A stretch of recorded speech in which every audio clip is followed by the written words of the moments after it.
명절 끝날 곧 큰날에 예수께서 서서 외쳐 이르시되 누구든지 목마르거든 내게로 와서 마시라. 나를 믿는 자는 성경이 이른 것 같이 그 배에서 생수의 강이 흘러나오리라 하시니 이는 그를 믿는 자들이 받을 성령을 가리켜 말씀하신 것이라. 예수께서 아직 영광을 받지 않으셨으므로 성령이 아직 그들에게 계시지 아니하시더라. 아멘. 우리 이 시간 같이 기도하겠습니다. 사랑과 은혜 하나님 아버지, 오늘도 우리가 주님의 말씀 앞에 온전히 서기를 원합니다. 우리가 정말로 자격 없고 능력 없고 아무 공로 없지만 오늘도 주님의 십자가의 보혈의 은혜를 의지하여서 이 자리에 나아오니 우리의 모든 죄는 다 주님의 말씀에 빛으로 비춰주시고 또한 주님의 보혈로 씻어주시사 우리의 몸과 영혼이 다시 한번 이 시간 주님의 은혜 안에서 의로워질 수 있도록 주님께서 거룩하게 변화시켜 주시옵소서. 우리는 부족하나 주님의 은혜, 주님의 능력은 강하시오니 오늘도 주님의 능력의 오른손으로 붙잡아 주시고 성령으로 임재하여 주시옵소서. 이 모든 말씀 거룩하신 예수님 이름으로 간절히 기도드렸습니다. 아멘. 생수의 근원 되시는 그 예수님으로 그 말씀의 주제를 가지고 은혜를 함께 나누려고 합니다. 요한복음 7장에 있는 부분은 유대인 명절, 그 중에서 초막절이라는 말이 그냥 6번이나 언급되고 있어요. 7장 전체에 보면요. 이 성경에서 한 장에 초막절이 이렇게 많이 소개된 성경이 아마 없을 거예요. 이렇게 많이 이렇게 언급된 이유가 있습니다. 왜 그렇습니까? 오늘 예수님께서 하시려고 하는 말씀의 내용과 초막절의 의미가 일맥상통하기 때문에 연결되어 있기 때문에 요한은 특별히 초막절에 대해서 6번이나 언급을 하게 되는 거예요. 유대 사람들의 그 3대 명절이 있어요. 물론 7대 절기가 있지만 그 중에서 가장 대표적인 3대 절기가 6월절과 7.7절과 초막절이라고 합니다. 6월절은 이렇게 우리가 다 알고 있고 7.7절은 뭐라면 이렇게 또 오순절이라고 할 수 있죠. 6월절로부터 이제 이렇게 7.7절, 이제 이렇게 7주 후 그래가지고 오순절. 근데 이제 오순절에 어떤 일이 일어나요? 이제 이렇게 성령 강림이 일어나게 되죠. 그리고 또 그 초막절, 이 세 절기는 바로 이렇게 뭔가 이렇게 추수하고 보리 추수, 일 추수 이런 이렇게 절기거든요. 이게 이제 이렇게 초막절도 마지막 1년 마지막 농사 추수. 오늘날로 따지면은 우리나라 이렇게 추수 감사절과 비슷한 절기예요. 뿐만 아니라 이 초막절은 또 그렇게 장막절이라고 하는데 이것을 그 왜 이렇게 큰 명절로 그렇게 하느냐? 이스라엘이 40년 동안 어디 있었습니까? 광야에 있었죠. 광야에서 그들이 집에 살았어요? 아니면 장막에 살았어요? 장막에 살았어요. 가나안으로 이제 입성하고 난 다음에 그들은 이제 장막에서 살 필요가 없지만 이 3대 절기로 이렇게 지킨 이유가 뭡니까? 전에 우리 조상들에게 행했던 광야에서 만나와 메추라를 내려주시고 그리고 반석을 쪼개서 물을 흘려보내주시고 그리고 정말로 하나님께서 이 광야, 이 장막 생활 속에서 부족함이 없이 그리고 또 아프지 않고 의복이 떨어지지 않고 신발이 해지지 않고 이 40년 동안 엄청난 은혜죠. 이거 전적인 하나님의 은혜라는 거예요. 그 은혜를 기억하기 위해서 이들은 정말로 그 일주일 동안 이 절기를 지킵니다. 유대력으로는 7월 15일부터 22일까지니까 그 8일간 이제 이렇게 지키는데 일주일 동안 장막에서 이렇게 지내는 거예요. 그리고 8일째 된 날에 이제 이들이 성전에 이렇게 그 제단에 물을 붓는 그런 행사가 있어요. 이 초막절 마지막 날 그렇게 오늘 이렇게 보면은 명절 끝날 곧 큰 날이라고 하면 제 8일째 된 날 7월 22일 날 때 어떤 일이 일어납니까? 독특한 의식이 진행이 됩니다. 바로 제사장들이 실로암 못으로 가 그래가지고 거기서 물을 길어가지고 또 성전까지 행전하면서 막 오는 거예요. 그때 이제 마지막 클라이막스로 이 실로암 못에서 그 길어온 물을 얻다고 성전 제단에 탁 붓는 겁니다. 그런 의식이 있었어요. 이 의식이 제사장의 행렬을 딱 이뤄서 가면은 이제 또 사람들로 거의 따라가면서 막 환호를 하면서 종려나무까지를 흔들고 또 이제 무화과나무까지를 흔들고 그러면서 막 이렇게 축제가 일어나는 거예요. 그러면서 이들이 부르는 이렇게 노래가 있어요. 이 과정 속에서 이사야서 12장 3절 말씀에 보면 이런 말씀이 있습니다. 그러므로 너희가 기쁨으로 구원의 우물들에서 물을 기르리로다. 이 말씀 이제 이렇게 인용해가지고 찬양을 막 부르는 거예요. 사람들이. 그러면서 그 행렬을 따라가면서 또 이제 오면서 마지막에 제사장들이 제단에다가 물을 싹 부을 때 사람들이 환호를 지릅니다. 야 하면서 그냥 환호를 지르면서 할렐루야하고 찬양하고 하나님께, 이게 바로 행사의 클라이막스예요. 이 일이 있고 난 다음에 이제 장막에서 철수해가지고 각자 집으로 돌아가는 거예요. 이제 큰 이제 이렇게 절기가 끝나고 감사함으로 자기의 이제 이렇게 곳으로 돌아가죠. 어떻게 보면 이제 또 이 제단 위에다 물을 붓는다는 의미가 뭡니까? 그 구원의 생명의 물인데 이것이 다음 연도에도 하나님께서 은혜로 정말로 40년 동안 그 비를 내려주시고 만나를 내려주시고 물을 주시고 하셨던 그 하나님의 은혜, 이 마르지 않는 그 샘과 같은 은혜가 우리 가운데 넘쳐서 농사도 잘 짓게 해주시고, 그리고 우리 자녀들 잘 되게 해주시고 하나님의 축복을 우리에게 부어 주시옵소서. 이런 마음으로, 기원한 마음으로 이 행사를 참여합니다. 그러니까 이 지금 이렇게 상황에 군중들은 난리가 나고 주변을 보면서 찬양하고 지금 떠들썩한 지금 바로 이 시기에 오늘 말씀이 이제 시작이 되는 거예요. 이제 실로암 못에서 이렇게 떠온 물을 이제 제단에 다 부으려고 이제 하면서 춤을 추고 있는데, 그러면서 이제 사람들이 막 환호하는데, 그런데 그때 예수님께서 큰 소리로 사람들에게 뭐라고 외칩니까? 성경에서 보면 예수님이 외쳐서 이르시되 이런 말씀은 거의 잘 이렇게 찾아보기가 어려워요. 근데 이 사람들한테 예수님이 외쳐서 말씀하시는 겁니다. 오늘 37절 말씀 우리 다 같이 공부하겠습니다. 시작. 명절 끝날 곧 끝날에 주께서 서서 외쳐 이르시되 누구든지 목마르거든 내게 와서 마시라. 예수님께서 지금 이 사람들이 목이 마릅니까? 아니죠. 이 사람들은 지금 흥에 취해가지고 그냥 난리가 났어. 무엇을 위한 그 열정이고 무엇을 위한 그냥 이렇게 기쁨인지 모르지만 군중적인 그냥 이렇게 그 엑스타시에 빠져가지고, 그래가지고 그냥 거기에 그냥 취해가지고 흘려가지고 사람들이 이런 기쁨으로 충만했던 때가 우리나라에도 역사적으로 딱 두 번 있었더라고요. 그러니까 첫 번째는 8.15 광복 때 사람들이 그냥 온 거리로 나와가지고 대한독립 만세를 외치면서 난리가 났어. 그때의 기쁨들은 그냥 이렇게 환호성은, 이걸 경험했던 어르신들은 진짜 이거는 내가 태어나가지고 2002년 월드컵 그 그렇게 4강 진출할 때보다 사람들이 더 난리가 났었다. 그때 함성 소리를 잊을 수가 없어. 사람들이 그냥 좋아서 난리가 났어.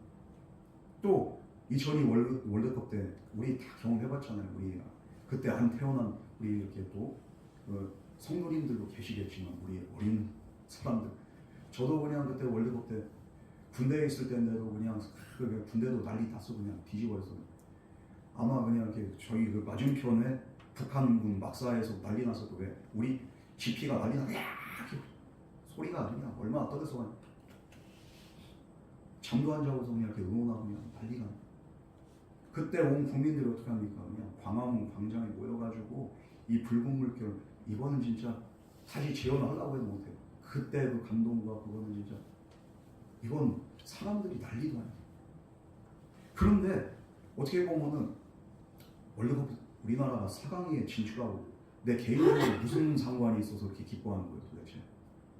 8.15 광복이야 이제 이렇게 우리가 해방되고 자유를 찾으니까 기뻐할 수는 있겠어. 근데 2002 월드컵하고 내 개인적으로 이렇게 뭔 그렇게 큰 의미가 있습니까?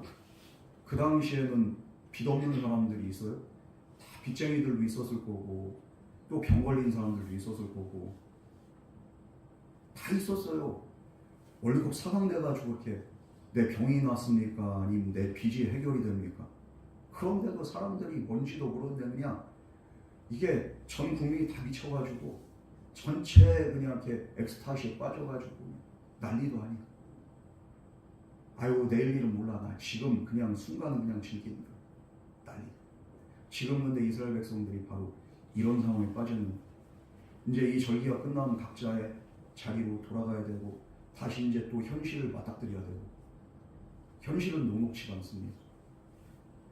그런 현실을 이렇게 맞이해야 되는데 지금 현재 그냥 분위기에 도취돼가지고 뭐가 기쁜지도 모르면서 막 방방 뛰면서, 왜? 이게 축제니까. 그럴 때 예수님이 뭐라고 하니까 누구든지 목마르다 이런 거예요. 목마르다는 말은 뭡니까? 결핍이 돼 있고 문제가 있다는 얘기예요. 문제 있고 목마르고 결핍된 사람들 내게로 와서 마시라. 예수님이 큰 목소리로 외칩니다. 이 사람들이 지금 기뻐하지만 분명히 삶으로 돌아가면 어떻습니까? 현실의 벽에 이제 또 좌절하게 됩니다. 어떤 사람들은 또 이제 먹고 사는 문제, 자녀 문제, 건강 문제 또 직면해야 돼요. 또 살아가야 돼요. 지금은 이렇게 웃고 있지만 또 이제 울어야 될 수도 있고 또 아파야 될 수도 있고 또 힘들고 낙심할 수밖에 없습니다. 그런 자들에게 내게 오라는 거예요. 뭡니까? 바로 예수님의 이 한마디는 바로 초청의 말씀이고 나에게로 와라. 이 성경 전체를 봐도 그래. 한마디로 말하면 뭡니까? 누구든지 다 회개하고 돌이켜서 나에게로 와라. 하나님의 초청이 바로 이 성경 말씀입니다. 비록 인류가 하나님을 저버리고 죄를 졌고 그리고 또한 이 세상에서 죄악된 삶을 살고 있지만 우리 하나님께서 뭐를 하십니까? 온 인류를 부르고 계시고 초청을 하고 계십니다. 이 초청은 그냥 이 세상에서 야 우리 약속 잡아서 만나자, 차 한잔 마시자, 뭐 하자, 단순한 이런 초청이 아니에요. 오늘 예배 끝나면 저는 또 이제 또 교육자 회의를 가요. 왜 주일날마다 이렇게 교육자 회의를 하는지 진짜 이해할 수가 없어요. 그 초청은 별로 달갑지도 않아요. 목사님들, 그렇게 30개 교회 목사님들 모여가지고 회의하고 뭐 하고 하는데 저는 솔직히 안 가고 싶은데 이 초청이 달갑지. 공문이 막 날라와 초청하는. 회의하면 회의감밖에 안 들어요. 진짜 안 가고 싶은데. 그런데 이게 달갑지 않은 초청도 있고 그리고 또 우리가 이렇게 또 받고 싶은 뭐 생일잔치가 됐던 뭐 결혼식이 됐던 이런 초청이 있어요. 그런데 예수님의 초청에 비유하면 이건 일반적인 그냥 평범한 초청입니다. 예수님이 이렇게 부르시고 초청한 건 뭡니까? 영혼과 영생으로 인도하는 복된 정말 영원한 초청입니다. 누구든지 다 내게로 오라. 너희들 지금 이 절기가 끝나고 난 다음에 또다시 현실의 벽에 그리고 또 죄의 문제에 니들이 해결할 수 없는 그런 또 영적인 문제에 직면하게 될 너희들이요. 여기에서만 기뻐하고 여기에서만 취하있지 말고 나에게로 와서 참된 은혜와 참된 축복과 참된 평강을 누려라. 내게로 와서 마셔라. 예수님이 말씀하십니다. 이 예수님의 말씀은 바로 절망과 혼돈과 흑감에 있는 사람들에게 희망과 구원을 가져다 줄 수 있는 값지고 의미 있는 초청이었습니다. 여러분 오늘 이 자리에 있는 저와 여러분들도 바로 누구든지 다 내게로 와라. 내게로 와서 마셔라. 이 말씀에 의거해서 우리가 주님 앞에 나가고 그 초청에 부응해서 우리가 은혜 받고 구원받게 된 줄 믿으시기 바랍니다. 오늘 이 예수님의 초청에서 우리는 네 가지 사실을 발견하게 됩니다. 먼저 예수님께서 초청하실 때 그냥 올라오고 말랑 말아라 이게 아니에요. 자존심이 센 사람들은 뭐든지 말든지요. 그런데 예수님은 간곡하게 그리고 간절하게 그러면서 또 긴급하게 외쳐서 말씀하십니다. 긴급히 초청하셨습니다. 이 초청의 핵심이 뭡니까? 바로 내게로 와라는 거예요. 지금 사람들이 무엇이 참된 기쁨인지 모르고 은혜인지도 모르고 집단적인 광기에 휩싸여가지고 그냥 환호하는 사람들에게 너희들에게 정말로 필요한 것이 무엇이냐? 지금의 집단 광기 이것은 그냥 어떻게 보면은 그냥 순간적인 마취제예요. 그러나 이것이 너희를 치유할 수 없고 너희의 근본적인 목마름을 해결할 수 없다. 너희들은 나에게로 나와야 된다. 예수님이 간곡하게 외치면서 부르시는 거예요. 여러분 우리는 주님의 이 부르짖음과 외침의 소리를 듣고서 구원받는 거예요.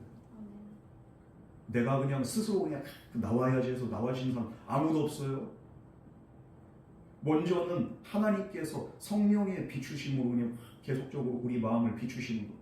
우리 마음을 계속 감동하신다. 우리 마음의 감동의 역사는 바로 성령 하나님이 계속 성령에 비추고 생명에 비추고 말씀에 비추고 우리 마음을 비출 때 우리가 조금씩 가만 감동하는 거예요. 그 말씀의 빛이 바로 뭡니까? 예수님의 부르짖음이고 예수님의 외침입니다. 너 제발 거기에 있지 말고 일로 와, 일로 와. 예수님이 계속 우리를 향해서 손을 뻗으시고 부르시고 외치십니다. 어떤 자는 들을 것이고 어떤 자는 무시할 겁니다. 오늘 적어도 이 자리에 나온 저와 여러분들은 그 음성을 들었기 때문에 우리가 주님 앞으로 나오는 거예요. 예수님은 긴박하게 보십니다. 너희들이 나와야 살아. 너희들이 나와야 이 목마름의 문제 해결될 수 있어. 우리 예수님은 오늘도 이렇게 간절하게 부르짖고 있는데 우리는 어떻습니까? 주님의 마음을 본받고 주님의 마음을 깨닫는 사람들은 그 한 영혼을 향해서 우리가 간절하지 않을 수가 없어요. 아직까지 이렇게 믿지 않는 내 가족들, 내 자녀들, 우리 예수님이 정말로 나를 구원하시고 나를 위해 피 흘리신 예수님, 그분이 나를 정말로 처절하게 간절하게 나를 건지신 것을 생각할 때 주님의 마음을 깨닫는 여러분들이라면 내 가족을 그냥 바라볼 수가 없어. 정말로 피토하는 심정으로, 처절한 심정으로, 긴급하고 긴박하게 우리가 외칠 수밖에 없어요. 여러분, 주님께서 저와 여러분을 이렇게 부르셔서 구원하셨듯이 이제 구원받은 저와 여러분들이 우리 가족들을 향해서, 우리 동료들, 친구들을 향해서 간절하게 외칠 수 있는 그런 저와 여러분 되기를 주님은 축원합니다. 두 번째로 예수님은 누구든지 초청하신, 오늘 37절 말씀 보면은 누구든지 목마르거든 내게로 와서 마셔라. 누구든지.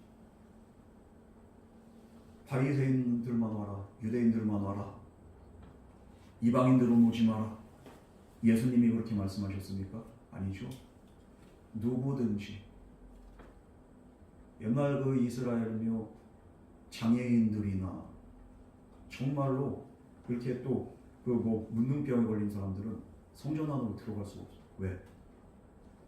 온전치 못한 사람들은 자격이 안 된다는. 그래서 그냥 성전 밖에 그냥 이렇게 쫓아내버립니다. 베드로가 기도하러 갈 때 성전 미문에 있을 때 어떤 사람을 발견합니까? 구걸한 안진뱅이를 발견해요. 자기는 장애가 있기 때문에 미문까지만 딱 그냥 거기서 구걸하는 그냥 은혜만을 가지고 살 수밖에 없어요. 성전 안으로는 절대 못 들어갑니다. 왜? 장애가 있으니까. 근데 오늘 말씀 뭡니까? 예수님은 누구든지, 장애가 있든지 병든 자이든지, 정말 병들고 아픈 자들은 예배드릴 자격조차도 없는 거예요. 이 얼마나 그냥 이런 차별도 이런 차별이 있어요. 근데 예수님은 누구든지 다 내게로 가. 여러분, 우리가 돈 많은 사람이라야지, 건강한 사람이라야지, 윤리 도덕적으로 흠이 없는 자라야지 내 앞으로 나와서 구원받을 수 있다. 이 자리에 나올 사람들이 누가 있겠습니까? 아무도 없어요. 성격이 이상한 사람은 절대로 사절, 이러면 누가 나오겠습니까? 안 되죠. 고집 센 사람은 사절, 이러면 누가 나오겠습니까? 옆에 사람 쳐다보지 마셔. 그냥 내 얘기죠. 우리가 다 흠이 있고 정말로 문제가 많아요. 우리. 그런데 예수님은 우리의 문제를 보지 않으시고 잘한 거 하나도 없는 그냥 내 모습 그대로 그냥 주님이 받으신 거예요. 누구든지 목마르거든 내게로 와서 마시라. 니들이 죄악 가운데 살다가 그것이 그냥 쾌락이 그냥 좋아서 살다가 그러다가 이렇게 지치면은, 그래서 또 목마르지면, 그래서 또 만족하지 못하면은 또 나에게 와. 죄에 빠진 자들도 구원하시고, 자기가 잘난 줄을 착각하는 그런 게 또 그런 사람들도 초청을 하시고, 예수님 누구든지. 우리나라에 사무엘 무어라는 선교사님이 우리나라에 와서 교회를 개척을 하셔요. 이분이 얼마나 열정적으로 선교를 하시는지 8년 만에 그냥 예배 처소가 10개 이상이 그냥 생겨나. 사무엘 무어 그렇게 선교사님. 그렇게 그냥 이렇게 열정적으로 이렇게 목회를 하고 선교를 하시는데, 그런데 서울 종로구에 지금은 이제 이렇게 뭐 많이 발전했지만 종로구에 이제 이렇게 옛날에 그 교회가 있었어요. 어떤 교회를 세우냐면 건남골 교회라고. 금단골이라는 그렇게 그 동네가 있었는데 거기에 교회를 세우십니다. 그런데 사무엘 모 선교사님은 어떤 자든지 다 교회로 초청합니다. 처음엔 양반들이 먼저 예수를 믿고 은혜 받고서 교회를 나오게 됐어요. 그런데 양반에게만 복음을 전했을까요? 백정에게도 복음을 전하는 거예요. 백정에게 이렇게 백정들 이름이 없었어. 일로마, 이노마, 삼노마 그냥 이렇게 대충 불러 이름. 그런데 그 백정 한 명한테 성춘이라는 이름을 지어준 박성춘이란 그렇게 이제 나중에 장로가 되는데 은혜를 받고 보니까 너무 감사한 거예요. 이 교회는 누구든지 다 오라고 합니다. 백정이고 쌍놈이고 상관없이 이건 신분에 그냥 이렇게 차별 없이 이렇게 받아주는데 거기는 너무 감사하니까 이 박성춘 이렇게 그 형제가 백정들을 전도하기 시작합니다. 사회적으로 소외되고 정말로 사회적으로 이게 막 손가락질 받는 인간 취급을 못 받는 사람들 우리가 저기 가면은 예수를 믿으면은 사람 취급을 해줍니다. 우리 예수 믿고 우리도 한번 사람답게 살아봅시다. 많은 백정들이 교회로 오기 시작합니다. 그때부터 누가 불편해집니까? 양반들이 불편해집니다. 아이 목사님, 아이 딴 건 다 좋은데 그러면 양반 쌍놈 이렇게 좀 가림막을 해가지고 좀 따로따로 좀 앉읍시다. 좀 난리가 났습니다. 우리가 그래도 양반 채통 있지 어떻게 쌍놈들하고 같이 이렇게 우리가 어떻게 그래? 어떻게 한 공간에서 가림막도 없이 쌍놈들하고 이렇게 같이 그렇게 예배를 드릴 수가? 우리는 그렇게 못합니다. 사무엘 모 선교사님이 하나님 앞에서 양반 쌍놈이 어딨어요? 다 하나님의 자녀들이죠.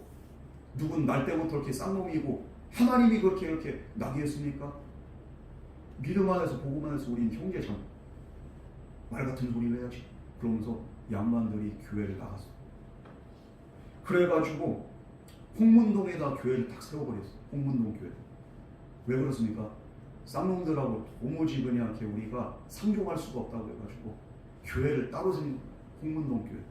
그래서 여기는 백정교회, 여기는 양반교회. 교회가 그렇게 갈라졌어.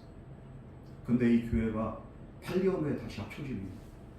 양반들이 그럼에도 불구하고 이 사무엘 모 선교사가 계속 찾아가고 눈물로 이렇게 또 이렇게 복음 전하고 제발 그러지 마십시오. 하나님, 우리 예수님도 우리와 같은 죄인 살리기 위해서 양반 쌍놈 구별 없이 주님은 십자가에 달리셨고 주님 죽으셨습니다. 만약에 우리가 자격이 있었다면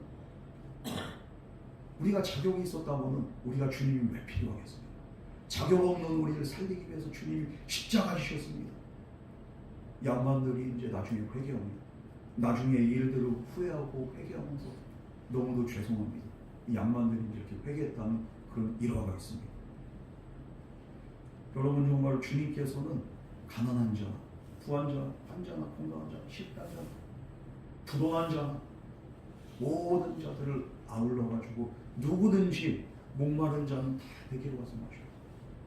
이게 바로 주님의 부르심입니다. 교회를 그냥 돈 있는 사람만 가고 문제 없는 사람만 가고 누가 오겠어요?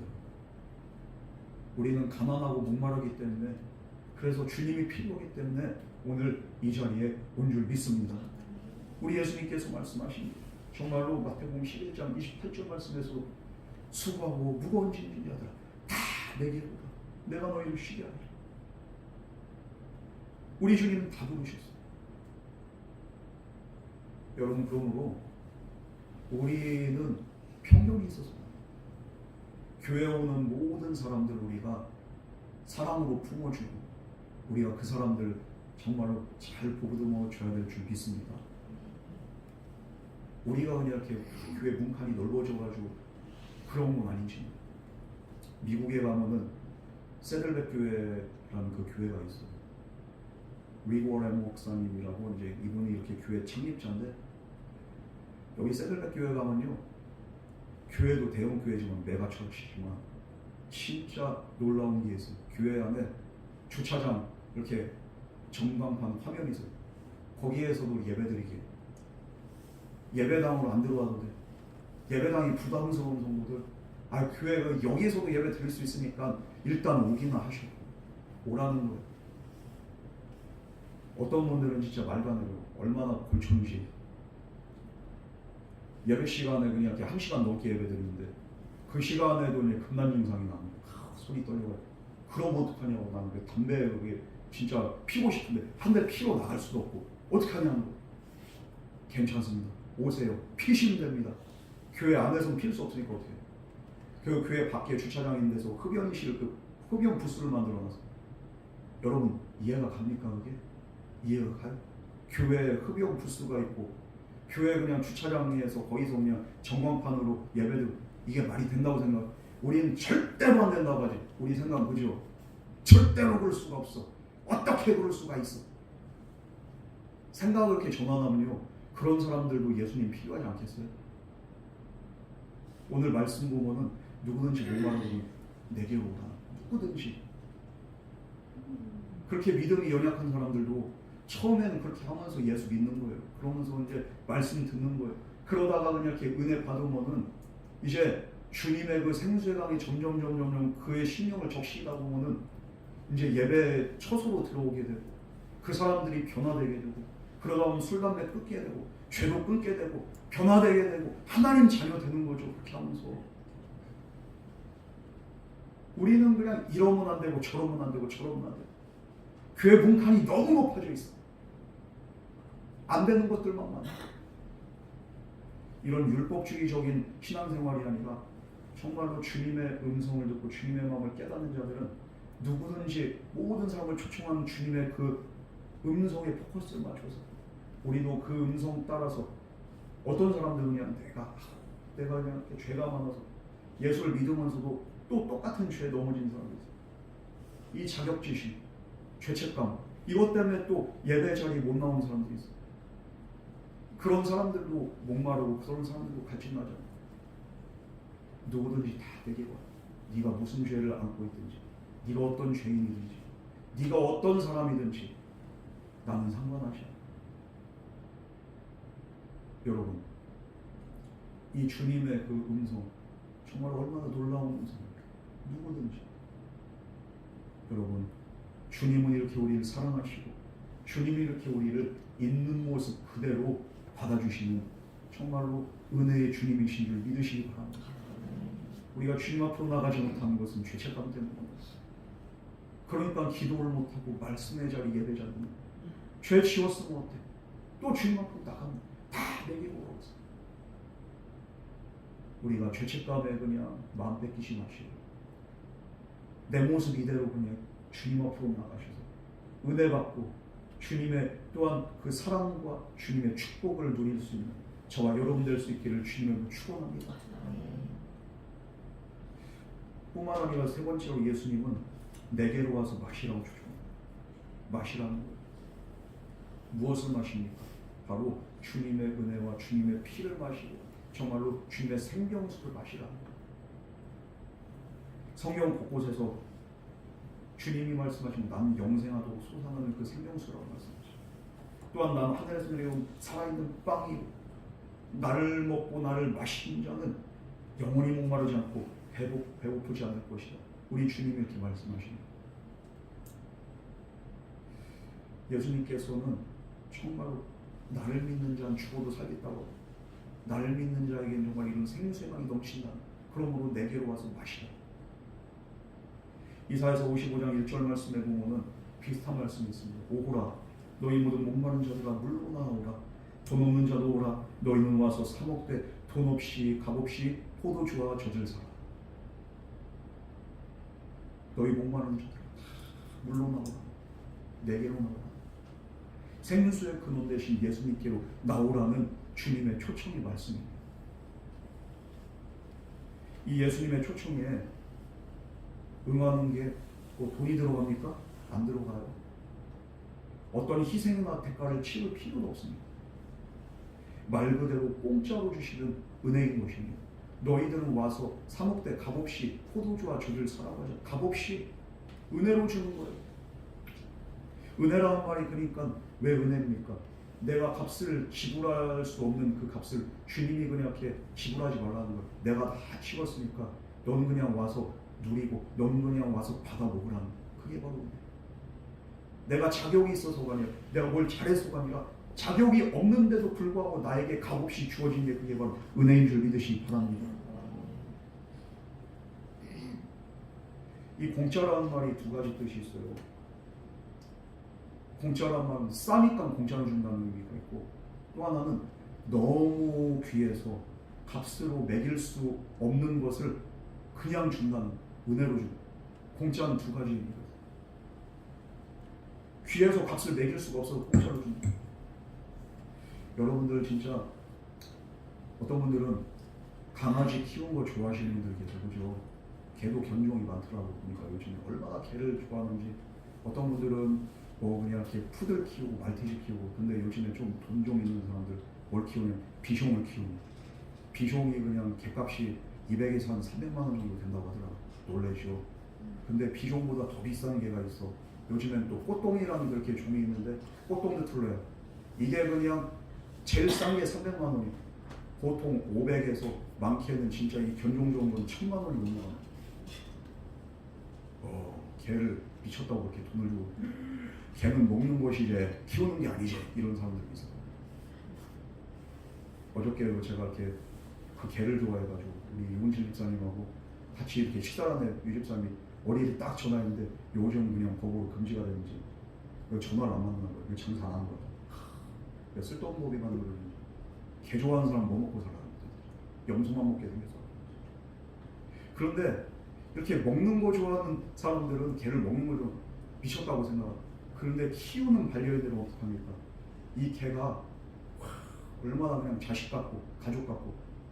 이 개가 죽으면 어떡합니까? 요즘에 아주 그냥 개 그 염도해 주고요. 장례식장이 있어요. 납골당도 있어요. 개 납골 그것도 있고. 그래가지고 기독교식이 있고 불교식이 있고 천주교식이 있어요.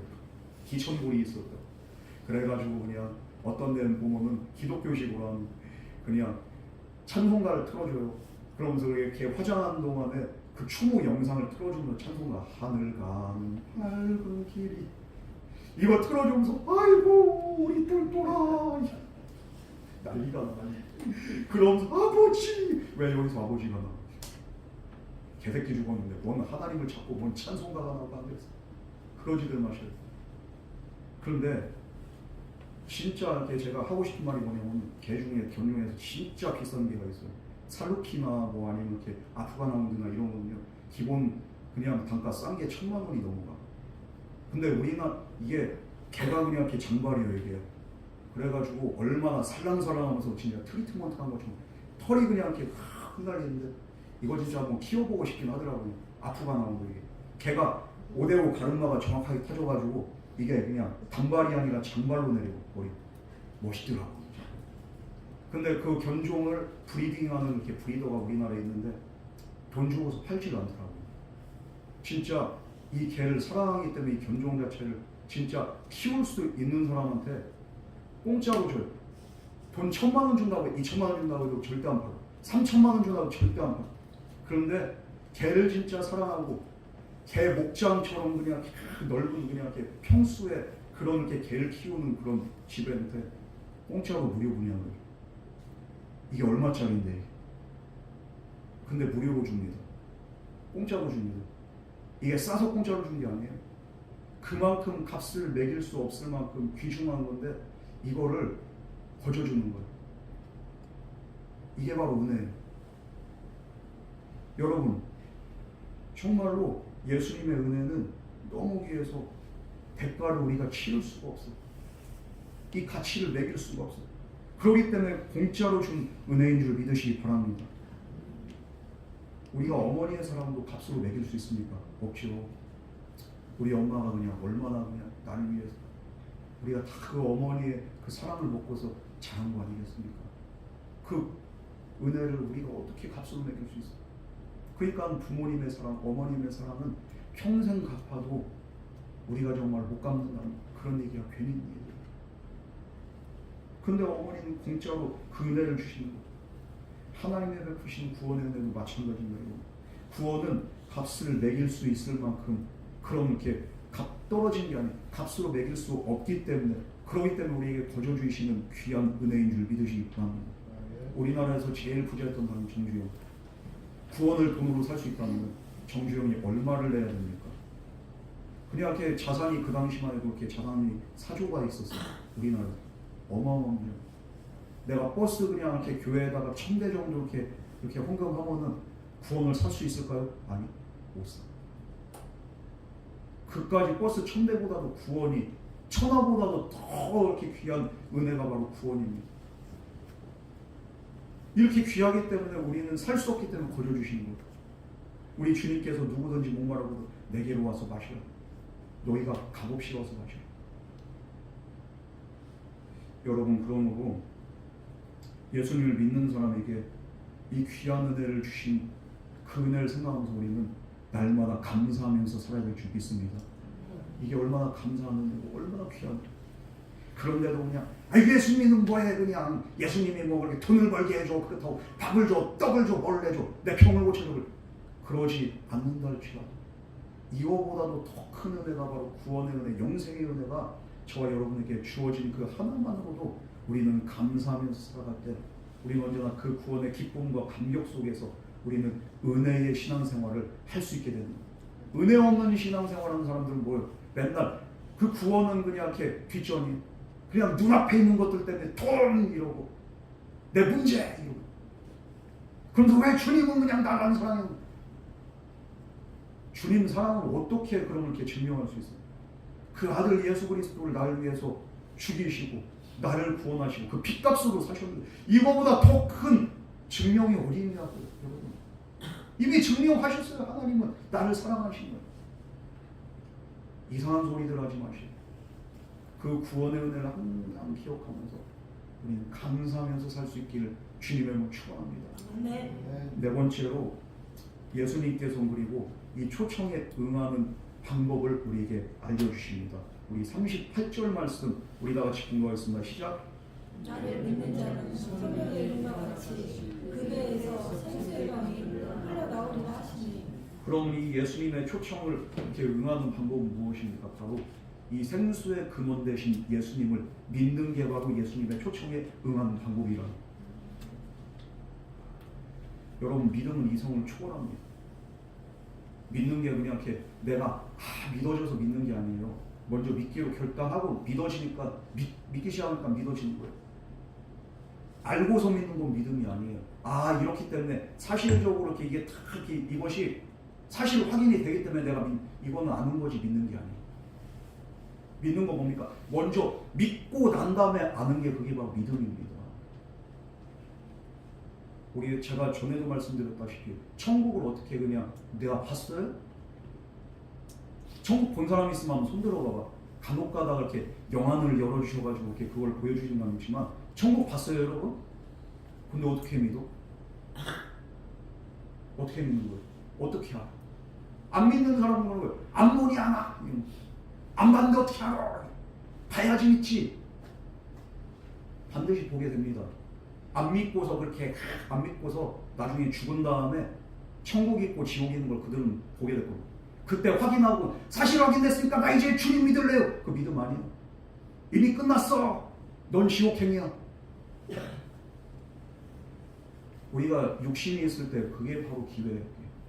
육신이 있을 때 아직 영의 세계를 보이지 않았을 때 믿음의 기회가 있는 거고, 이 기회가 있을 때 내가 믿기로 결단할 때 이제는 믿음으로 살다가 하늘나라 가서 이제 우리가 사실 확인을 하는 거예요. 그게 바로 믿음인 줄 믿으시기 바랍니다. 믿음은 그러니까 우리 이성을 초월하고 우리 경험을 초월하는 거예요. 그게 바로 믿음이에요. 여러분, 그러므로 이성으로 믿음을 자아낼 수가 없습니다. 사람이 예수님을 믿고 그분을 주님으로 마음으로 모시는 것, 여기서부터 이제 주님의 초청으로 우리가 들어가게 되는 거예요. 구원으로 영생으로 들어가게 되는 거예요. 예수님을 믿고 영접하면 예수님에 대해서 몰랐던 그 사실, 이젠 믿은 다음부터 예수님이 어떤 분인지를 깨닫기 시작합니다. 알고서 믿는 게 아니라 예수님은 믿은 다음에 그분이 어떤 분이신지를 알아가는 거예요. 어떤 분은 그래요. 아이고, 내가 성경 말씀 모르고 몰라도 돼요. 믿기만 하면 돼. 그 예수님을 믿다 보면은 누가 그냥 알려준 게 아니라 말씀 듣다가 은혜 받다 보니까 예수님이 어떤 분인지, 내 삶에 어떤 역사를 이루시는지 내가 알게 되는 겁니다. 그러므로 우리는 믿음이 먼저 선행돼야 됩니다. 누구든지 목마른 자는 다 내게로 오라. 예수님께로 나와서 예수님을 인정하고 예수님이 나의 주 나의 그리스도임을 우리가 믿기 시작하면 그 다음부터는 믿음에 근거한 사실적인 말씀으로 그리고 또 예수님의 역사로 예수님의 은혜로 우리의 믿음이 더욱더 확고하게 되는 줄 믿으시기 바랍니다. 그러므로 우리 복음에는 하나님의 이렇게 능력이 바로 구원받는 능력인데 믿음에서 믿음에 이르게 한다고 로마서 1장 17절에 18절 말씀에 그렇게 나옵니다. 복음에는 하나님의 의가 나타나 하나님의 능력이 돼. 그래서 처음 믿음이 나중 믿음이 처음 믿음보다 더 견고해지는. 왜? 처음에 그냥 믿었는데 이 믿음이 정말 구체화가 되고 실제화가 되는. 이성이나 경험으로는 우리는 절대로 예수님을 이해할 수 없습니다. 예수님은 인성이나 이성이나 경험으로 철학으로 붙잡을 수 있는 존재가 아니기 때문입니다. 그냥 단순하게 믿어야 되는, 그리고 우리가 바라봐야 되는 존재가 바로 예수님입니다. 이해가 안 되는데 옛날 요즘 분들은 그래도 안 그러는데 젊은 애들은 옛날 분들은 이런 말 되게 많이 하다가 충청도 하나 진짜 이해할 수가 없네 진짜 이런 말들 많이 해. 화가 나도 이해할 수가 없네, 이해가 안 돼도 이해할 수가 없네 진짜. 충청도 분들 이게 이게 둘 중에 하나는 진짜 이해가 안 되거나 화가 진짜 많이 나. 하나 정말 이해가 안 돼. 그런데 여러분 예수님은 그렇게 이해 범주 안에서 우리가 가둬놓으면 안 돼요. 그냥 믿는 거예요. 믿을 때 은혜가 임하고 믿을 때 구원이 임하고 믿을 때 주님의 말씀이 이제 나에게 생명으로 다가옵니다. 제가 군대 가서 이렇게 입대한 다음에 신경교육대를 갔잖아요. 저는 신학생이니까 그냥 이렇게 종교 행사 기독교로 갑니다. 그런데 다른 애들은 이렇게 훈련도 고되고 저희가 겨울공원이거든요. 요즘에도 그냥 그 영하 그냥 4도 5도로 떨어지면 추워 죽는다고 하죠. 난 진짜 이런 추위 경험 안 하다가 따뜻한 지방에만 있다가 강원도로 갔는데 춘천에 딱 내리고 백이보충대 가자마자 코를 이렇게 들이마시는데 코끝이 없는 거예요. 우리 어머니로 같이 왔는데 엄마한테 엄마 나 군대 안 가면 안 돼. 손발 어려 죽겠어. 진짜 안 갈래. 엄마 야 지옥까지 가면 어떡해. 그래가지고 엄마가 어제고 나 진짜 가기 싫은데 이러면서 갔는데 하나님이 진짜 은혜로 이렇게 후방으로 빼주시던데. 주여 후방으로 빼주시고 얼마나 간절하게 최전방으로 그냥 나를 보내는 거예요. 북한군들이 보이는 곳. 그러니까 환장하는 거예요. 전방 5대 사단으로만 안 가면 그래도 이제 그 망고 땡이라는 전방 5대 사단. 그때만큼 이렇게 인생에서 간절할 때가 없었어요. 근데 하나님은 제 그 응답을 그냥 이렇게 담고 그래서 신도대로 가니까 얼마나 진짜 간절한. 진짜 영하 15도 20도 양구 날씨가 그래요.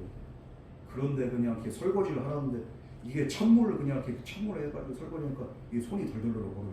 식판 들고서 또 이렇게 이걸 서가지고 또 그냥 뭔 그냥 밥 때만 오면 그냥 맨날 설거지하는데 퐁퐁 세제도 없고 그냥 손으로 그냥 마시는 거예요. 그러니까 얼마나 좋아. 이런 생활 하다 보니까 저절로 그냥 주님을 찾게 되는 거예요. 저절로 그냥 신앙이 생기고 저절로 그냥 아버지 밤마다 그냥 침낭 뒤집어서 그냥 울기도 하고 내가 뭐하다가. 그런데 저희 동기 중에서 한 명이 힘드니까 야 불교도 갔다 야 기독교 갈만하냐? 그냥 가면 뭐 주냐? 초코파이도 주고 그냥 그렇지 야 천주교는 핫브레이크도 주고 그렇게 하는데 기독교는 초코파이 따로 하나 주냐? 그냥 그렇긴 한데 마음에 평안은 있어. 한번 와봐. 그냥 오든지 말든지 그냥 대충 그냥 왔어. 근데 왔는데 그날 그냥 뭘 틀어주냐? 박효진 장로님이 신앙 간증 그 얘기를 틀어주는 거예요. 그런데 사형수들한테 복음을 전하는 박효진 장로님이 그러면서 사형수가 마지막 이제 이렇게 예수 믿고 은혜 받고 찬송 부르고서 그냥 이렇게 하늘나라 그 간증이 얼마나 딴 때는 그냥 그런 간증 그냥 우리가 보지도 않은 그냥 이렇게 자는데 평상시에 그냥 사회에 있을 때는 그런 간증이 풍이 나는 거기에 그냥 이렇게 그냥 다들 갈급하고 목마른 신령들이 그걸 틀어주니까 그냥 아멘이 절로 나와요. 그러면서 그냥 찬양을 할 때도 이게 무슨 광신도 집단도 아니고 막 실로함을 불었는데 난리가 아니야, 난리가. 와 그냥 난 진짜 무슨 교주가 그냥 목사님이 교주인 줄 알았습니다. 그런데 이 친구들이 그 간증을 딱 보고 난 다음에 그럼 목사님한테 군종 목사님 저 사실입니까? 사형수가 구원받고 사실이에요. 저 예수 믿으면 되는가요? 된다. 저 세례 받아도 될까요? 된다.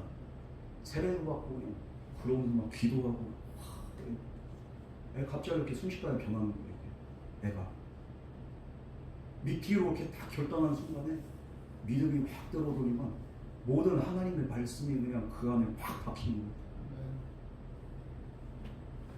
여러분 인간은 지극히 제한적이 무능한 존재. 자기의 무능과 자기의 그 한계를 깨달을 때 그때서 정말 하나님을 찾게 되고 목마름을 결핍을 느끼게 되고 주님 앞으로 나가서 주님을 붙잡게 되고 그런 자들은 반드시 믿음이 더 커지고 그 말씀이 실제가 되어가는 그 안에 확 임하게 돼요. 그런 자들에게 정말로 어떤 일이 일어납니까? 그 배에서 생수의 강이 흘러 넘친다. 내가 전시원능하신 하나님 앞에 나아가는 거 이거 어떻게 보면 내 이성 가지고는 불가능합니다. 뭔가가 계기가 있어요. 예수님을 믿는 자는 성경에 기록된 자 그 배에서 생수의 강이 흘러넘치고 이것이 바로 초청의 열매입니다. 믿었더니 생수의 강이 넘치는 것. 이 배가 무엇일까? 바로 우리의 영혼을 이 뱃속에서 그냥 이렇게 생수의 강이 넘치는 것. 영혼 깊은 곳에서부터 올라오는 놀라운 은혜와 축복과 기쁨이 그냥 충만해집니다. 왜 그렇습니까? 성령이 그 안에 강림하기 때문입니다. 이 하나님이 주신 생수의 강은 1년 12달 4계절 동안 계속적으로 흘러나오게 되어 있어요. 끊이지 않습니다. 스가랴서 14장 8절 말씀에 그래서 그날이 오면 생수가 예루살렘에서 흘러나와 2분의 1은 동쪽 바다로 흘러가고 2분의 1은 서쪽 바다로 흘러가리라. 여름에도 흐르고 겨울에도 흐르게 되리라. 이 말씀이 스가랴서 14장 8절 말씀에 이런 말씀이 있잖아요. 계속적으로 넘쳐난 예수 그리스도를 믿는 자들에게 이 생수의 강이 흘러넘친다는 말은 뭡니까? 바로 십자가에 달리셔서 죽으시고 부활하신 그 예수님을 믿는 믿음 안에서 부어진 진리와 생명이 충만한 성령의 능력과 성령의 은혜를 지금 말하고 있는 거죠. 우리 39절 말씀 마지막으로 들어가겠습니다. 이는 그를 믿는 자들이 받을 생명을 가리켜 말씀하신 것이라. 예수께서 아직 영광을 받지 않으셨으므로 뒤에도 있으면 죄송합니다. 성령이 아직 그들이 이게 예수께서 아직 영광을 받지 않으셨 영광을 받지 않았다는 거니까 십자가에 달려서 이렇게 죽으시고 부활한 그 영광을 받지 않았다는 예수님이 부활 승천하고 난 다음에 성령이 강림하잖아요. 예수님을 믿는 모든 자들에게 이 성령은 아직 임하진 않는데 나를 믿는 자에게는 반드시 이 성령이 임하게 된다는. 물론 구약시대도 성령이 없었던 게 아닙니다. 성령이 충만한 사람들, 하나님의 선지자들이 있었습니다. 제사장에게도 성령이 부어졌고 그리고 또 때로는 왕에게도 성령이 부어졌었어요.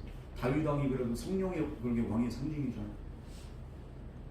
성령이 충만해가지고 하나님의 음성을 듣고 하나님께 기도하고 하나님께로 나갔던 그 다윗 왕과 제사장과 그리고 이렇게 선지자에게만 이 그리스도는 바로 기름 부음 받은 자가 되는 이 세 개의 직분을 그에 감당할 수 있는 자들에게 성령이 임하는데 예수님에게도 그랬고 구약 시대도 이 사람들에게만 특정적으로 제한적으로 성령이 임했었던 거예요.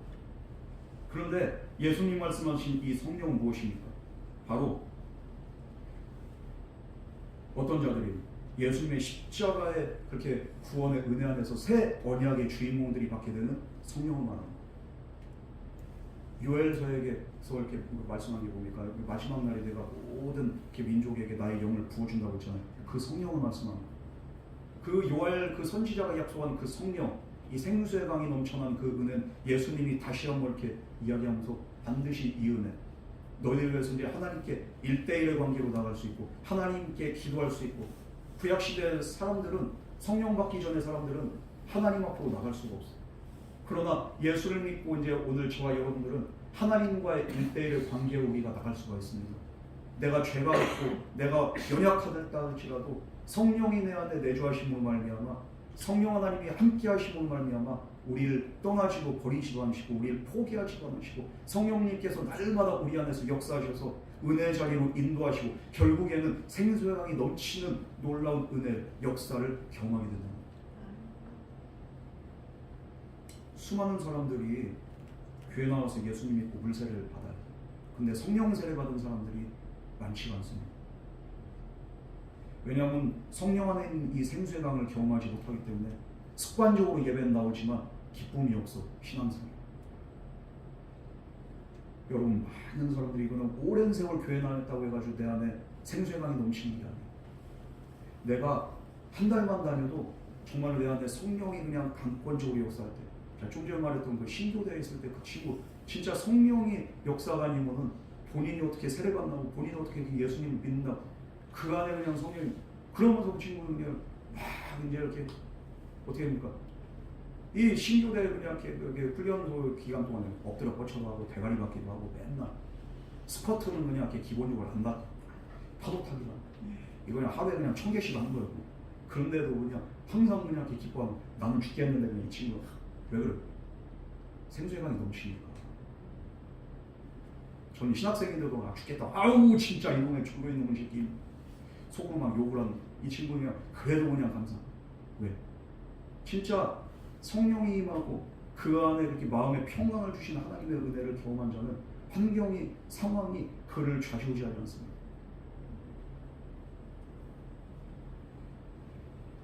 정말로 교회를 나오면서 정말 예배도 드리고 설교 말씀도 듣고 우리가 그렇게 하는데도 변화가 없어. 가끔 세상 나가서 술도 한잔하고 룸사롱도 가고 이상한 데도 가고 부도덕한 행위도 하고 좀처럼 생활에 변화가 안 보여요. 신앙생활은 오래 했는데 나 때문에 그냥 이렇게 내 주변 사람들이 힘들어하고. 왜 그렇습니까? 이런 현상은 교회는 나오지만 그 배에서 생수의 강이 넘쳐 흐르지 않기 때문입니다.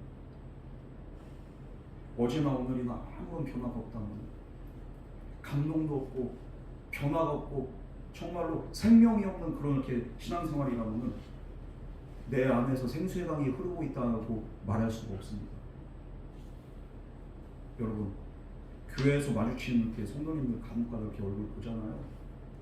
오늘은 그래도 이렇게 그냥 얼굴들이 그냥 생수의 강들이 흐르시거든요. 어떤 때는 그냥 이렇게 그냥 그 낯빛이 썩은 듯해요. 아주 그냥. 아니 그냥 이렇게 빛이 없고 기쁨이 없는 거예요. 그냥 어떨 때는. 여러분 그러지 마시고 정말로 예수님을 내가 온전히 붙잡고 믿음으로 그분 인정하면 돼. 그러면 생수의 강이 반드시 넘쳐나게 될 줄 믿습니다. 그런 사람들은 돈이 없어도 불안하지 않고 병들어도 위축되지 않고 실패해도 두려워하지 않습니다. 항상 기쁨으로 충만하고 자신감으로 가득하고 자존감이 높아져 있어요. 그런데 물이 흐르지 않는 사람은 어떡합니까? 샘이 말라버린 우물같이 그냥 얼굴은 찌그러져 있고 그냥 얼굴빛은 그냥 시커멓고. 예수 믿고 교회 나와서 말씀을 듣지만 어때? 여전히 삶에서 충만한 감동과 열정을 발견하지 못합니다. 제가 대학생 시절 때 엄마 아버지가 그냥 이렇게 안심을 못하니까 저를 어디다가 그냥 이렇게 박아놓으면 얘는 이렇게 너무 자유분방해가지고 그냥 대학생 딱 되면은 고삐 풀린 망아지 될 것 같으니까 그 교회에서 운영하는 학사관이 있어요. 거기에다 그냥 저를 딱 얼마나 그냥 이렇게 화가 나는지. 아니 왜 또 학사관에서 여기 가니까 강제로 그냥 이렇게 새벽 예배하고 이런 거 이렇게 다 시키더라고요. 그러니까 목사들이라 가지고 그동안에 수요 예배, 금요 기도회, 주일 저녁 예배, 대 예배, 그 어린 나이에 그냥 이렇게 초등학교 때부터 그냥 막 그거에 치여가지고 내가 얼마나 노이로제 걸리는데 나를 또 거기다가 갔다가 한 학기 정도 있다 보니까 안 되겠다 싶으니까 그래가지고 갔는데 여기에서 그냥 이렇게 그렇게 저랑 나이가 똑같은데 애들이 신앙생활 너무 잘하는 거예요. 기쁨이 충만한 거예요. 아, 왜 이렇게 기쁨이 충만하지? 그러면서 또 형들도 그렇고 그냥 이렇게 그걸 저를 막 이렇게 또 이렇게 잘 대해주고 이러는데, 야, 이 사람들 뭐가 이렇게 기쁠까? 예수님 믿는 그 믿음 안에서 이렇게 기쁨이 충만해서 맨날 찬양하고, 우리 이렇게 기숙사에서 좀 잠을 자야 되는데 이렇게 밤늦게까지 또 찬양을 해요. 찬양송. 처음에는 그게 이렇게 그게 진짜 거슬리고 맨날 찬양만 틀고, 그 당시에 이렇게 새천년이고 그래가지고 저는 새천년 학번이고요. 그러니까 뭐 또 이제 이렇게 가요들 막 틀고 하는 가요 소리는 하나도 없어. 맨날 그냥 은혜로운 부흥 이천 막 그냥 이런 이렇게 그냥 이렇게 CD만 그냥 겁나게 돌아가. 근데 이게 어느 순간 이렇게 젖어들더라고요. 그러면서 거기서 이제 그 사람들 덕분에 악기를 배웠어요. 기타도 배우고 베이스도 배우고 드럼 빼고 이제 웬만한 악기를 다 배우고, 참 신선하고 이렇게 감사한 거예요. 찬양이 끊이지 않고 그냥 찬양하면서도 그냥 행복하고, 그러면서 우리끼리 그냥 이렇게 농구하면서도 그냥 이렇게 행복하고, 그런 은혜가 그냥 이렇게 임하는 거 보면서, 야, 정말 이게 바로 생수의 강이 이렇게 넘치는 그런 이렇게 기쁨의 삶인가. 그렇게 제가 이렇게 깨닫게 됩니다. 여러분, 정말로 예수님을 믿는 사람 안에서 주신 성령 하나님께서 주신 기쁨이 충만하니까 날마다 생수의 강이 넘치는. 그 당시에 돈이 있어 뭐가 있어? 돈 가진 것도 없고 아무것도 없는데도 어느 순간 그냥 보니까 마냥 즐거운 거예요. 예배드리는 것도 즐겁고. 이런 사람들, 배에서 생수의 강이 흘러넘치는 사람들 보면 세상 사람들이 보면 이해할 수가 없어요. 충청도 분들도 이해할 수가 없네 또 이제 그럴 거. 미쳤다고 할 수도 있어. 정신 나간 사람처럼 보일 수 있어. 그러나 상황과 환경과 관계없이 늘 기쁨이 넘치기 때문에 그냥 깔깔깔깔거리는. 여러분, 이 기쁨, 예수님을 믿는 사람들에게 주신 그 성령이 주시는 기쁨인 줄 믿으시기 바랍니다. 그 기쁨으로 충만하시기 바랍니다. 예전에 그냥 조진경 원사님이라고, 항상 제가 이 설교 말씀마다 이렇게 자주 이렇게 등장하시는 이렇게 진짜 이분이 그랬거든. 남편이 그냥 돈을 벌기야 거기다 딴집 살림 차리고, 그런데 가정을 하는 걸 보니까 그냥 애들이 그 당시에도 90년대 후반이지만 쌀이 없어가지고 아버지 목사님이 야, 쌀 좀 갖다 주라. 갖다 줘. 교회 나와가지고 그냥 기도하면 우리 아버지 목사님, 성도님들 지금처럼 딱 그래요. 새벽 예배 때 2-3명 나오는데 간혹가다 우리 아버지 목사님, 우리 어머니하고 그냥 이렇게 3시간만 새벽 기도, 아버지 하면서 그냥 이렇게 혼자 이렇게 기도하는데 쌀이 없어요. 남편이 돈을 안 갖다 줘요. 그러면은 그 소리를 아버지가 뜨끔한 거, 갖다 주라는 얘기. 야, 갖다 줘. 또 왜요? 라면 한 박스도 갖다 줘라. 간혹가다 그냥 애들 등록금이 없어요. 아버지 목사님이 또 그냥 이렇게 마음이 짠해가지고 야, 등록금도 이렇게 또 보태줘. 목사님들하고 한 소리인지 뭔지 모르지. 하나님한테 기도해서 응답 받은 거지 이것도. 네. 응답은 그렇게 오는 거예요. 그게 사람을 통해서. 근데 그렇게 살면 이렇게 사람이 자존감이 낮을 수 있잖아요, 그죠? 낮지가 않아. 교인들은 막 미워하는 거야. 목사님 그만 좀 갖다 줘요 이런데, 그러든지 말든지 그냥 목사님이 사랑받고 또 관심받고 또 그것도 감사하고, 하나님이 이런 식으로도 또 매기시고 감사하고 맨날 감사하고. 근데 이렇게 몸밖에 드릴 게 없으니까 어떻게 합니까? 교회 와서 청소하고 그런 거 찬양하고 기도에 다 참석하고 모든 일에 참석하고 그러면서 그냥 할렐루야. 어떻게 이렇게 살 수 있을까? 생수의강이 넘치니까. 지금은요, 집회를 다녀요. 간증 집회를 다녀요. 조진경 원사 한 번 진짜 모셔올까 그런 생각도 들어 진짜. 근데 이분이 스케줄이 워낙에 빡빡해가지고 오랜만에 10몇 년 만에 모여가지고, 그 당시에 우리 청소년 때 교사였는데 만나가지고 찜질방에서 이런저런 얘기하는데, 그러면서도 그냥 오직 한 얘기야. 예수밖에 없어. 예수 하니까 그 찜질방에서 같이 좀 이렇게 작은 소리로 해야 되는데 그냥 큰 소리로 하면서 얘기하니까 거의 주변에서 이렇게 잠자던 아저씨가 너 참 시끄러워 죽겠네. 그냥 참 좀 납시다. 무슨 소리 하는지 하나도 모르겠네. 이러면서 그냥 가더라고. 그러든지 말든지 그냥 열정이 넘치는 거야. 생수의강이 그렇게 넘치는 거야. 사람들이 볼 때 미쳤다고. 근데 그분은 예수를 위해서 난 미쳤다는 거야. 너무 좋아. 정말 이 기쁨은 바로 정말 어떻게 해요? 여러분 한번 생각해 보세요. 내가 예수 믿으면서 내 안에 이런 기쁨이 충만한지, 내 안에 이런 은혜가 충만한지, 그런 은혜가 없다면 여러분 회개하시고 지금부터라도 예수 믿고 주님 말씀 안에 살아갈 수 있는 저와 여러분 되기를 주님을 축원합니다. 미쳤으면 어때? 내 안에 생수의 강이 넘쳐나면 그게 가장 큰 은혜고 가장 큰 복인 줄 믿습니다. 인생은 광야와 같고 이 세상은 메마른 사막과 같습니다. 인간의 실존은 뭡니까? 광야에서 장막치고 사는 그런 인생. 그래서 이 시대를 살아가는 우리에게는 영적인 이런 목마름이 있어요. 해결되지 않은 갈증이 있습니다. 이런 우리를 향해서 주님께서는 영원히 마르지 않는 생민 나에게 오는 거예요. 생수의 근원인 나에게로 오라는 거예요. 내가 너희를 마시게 하겠다.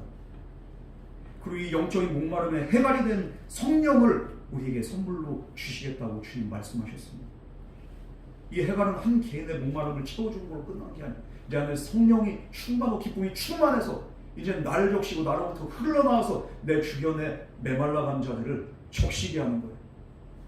이게 바로 생명의 역사입니다. 여러분, 이 성령 충만은 바로 나의 해갈을 넘어서 그래서 생수의 강이 흘러서 다른 사람의 목마름의 해결까지도 해줄 수 있는 은혜가 있습니다. 고달프고 목마른 인생에서 생수가 터져 흘러넘치는 이것은 정말 엄청난 은혜입니다. 그러므로 이제는 지금까지 어떤 인생 살았든지 바닥을 치는 인생을 살았더라면 이제 거기서 나오셔서 예수님 붙잡고 이제는 정말 주님과 함께 생수의 강이 넘치는 그 믿음 안에서 승리하고 믿음 안에서 은혜 받고 기뻐하고 주님의 축복을 누리는 저와 여러분 되기를 주님을 축원합니다. 우리 인생이 이렇게 생수가 흘러넘치고 우리 안에 성령이 정말 충만할 때 이게 가능합니다. 우리가 예수 그리스도를 믿음으로 이렇게 성령 충만의 삶을 살아갈 때 정말로 우리 가정도 살아나고 우리 교회도 살아나고 내 자녀들과 내 배우자와 내 주변 사람들이 살아난 역사가 일어나게 될 줄 믿습니다. 우리 예수님께서 하신 말씀 마지막으로 다시 한번 보겠습니다. 38절 말씀 우리 다시 보겠습니다. 시작. 나를 믿는 자는 성령의 이름과 같이 그 배에서 생수의 강이 흘러나오리라 하시니. 다른 곳에 목말라 하지 마세요. 사람들의 인정에 목말라 하지 마세요. 오직 예수님께 목말라 하시고 주님 붙잡고 믿음으로 살아가세요. 정말로 주님 앞에 간 그날까지 그 누구도 빼앗을 수 없는 기쁨과 평강이 충만하기를 주님의 이름으로 축원합니다. 우리 이 시간 같이 기도하겠습니다. 사랑과 은혜 하나님 아버지, 오늘도 주님께서 함께하여 주셔서 정말 우리 안에 생수의 강이 넘치는 이런 복된 은혜와 축복이 온전히 가득할 수 있도록 주님 함께하여 주시옵소서. 오직 주님만을 사모하고 주님만을 바라보며 주님의 은혜 안에 구할 수 있도록 주여 함께하여 주시옵소서. 이 모든 말씀으로 가신 예수님 이름으로 간절히 기도드렸습니다. 아멘. 우리 이 시간 주님의 은혜 생각합니다.